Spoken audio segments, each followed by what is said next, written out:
आता अनेकांना कधी नव्हे ते फोन यायला लागले. ज्यांना फोन आले त्यांना समोर उभं केलं, याचं नाव काय तर सांगता येणार नाही. फोन आलाय, पोपटला फोन आलाय, विकासला आलाय, भरतला आलाय, किरणला आलाय, पण उभा केलं तर जरा गंमत होईल. मी खोटं नाही सांगत. मोदींची राष्ट्रीय सर्वे झालाय, त्याच्यात 65% लोकांनी सांगितलं देशाचे पंतप्रधान तिसऱ्यांदा मोदी व्हावेत म्हणून.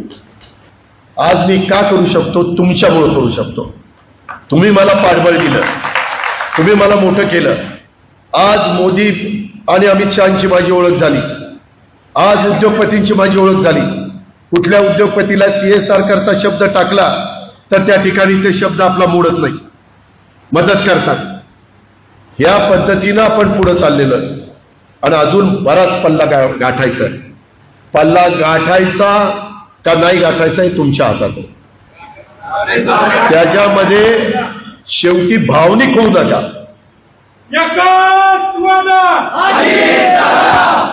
यामध्ये कृपा करून भावनिक होऊ नका. काही काही गावांच्या मध्ये जरा वेगळं चाललेलं आहे. काय रे करायचं, कसं रे करायचं, या वयात कसं करायचं, तसं नाही.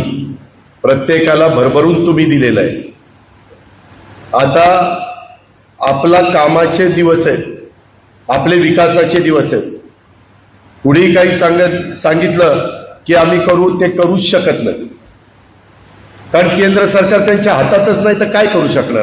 381 कोटी रुपयाचा पूल मंजूर केला. 381 कोटी रुपयाचा पूल मंजूर केला. ते व्यापारी तर एवढे खुश झाले. अरे म्हणलं दादा हे काय केलं? अरे म्हणलं आता तर उमेदवारीचा अर्ज भरलाय, निवडून आल्यावर काय करतो बघा. म्हणजे करण्याची धमक पाहिजे आणि आवड पाहिजे.